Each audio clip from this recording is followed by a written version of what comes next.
The development of a calendar as a way to account for history, that is, when events occurred, was an important invention. In short, to count years and the distance in years between events requires a clear reference point.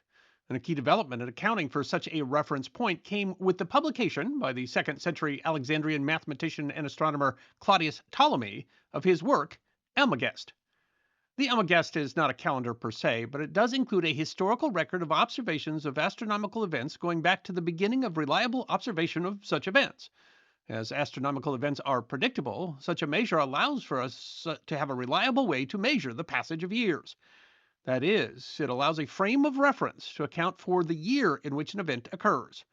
Thus, these observations offer a timeline, a calendar of the past that allows the ability to determine, or at least approximate, when a particular event occurred. For, among other things, recording and canonizing astronomical observations that have been made by various astronomers over time, Almagest is considered to be one of the most influential scientific works of all time. But that accounting had to start somewhere, and that start in the Almagest is with the Babylonian record of a lunar eclipse in 747 BC in cuneiform tablets called the Babylonian Astronomical Diaries.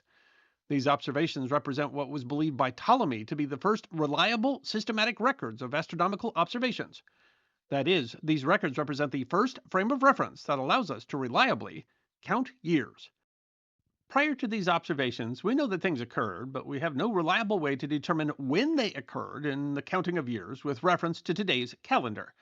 These observations, according to Ptolemy, began with the reign of the Babylonian emperor Nabonassar, and Ptolemy went so far as to identify the exact date of the beginning of that era, the Anno Nabonassar. That date represents essentially the beginning of measured time in subsequent calendars. The Anno Nabonassar began, Ptolemy reckons, at noon on February 26, 747 BC.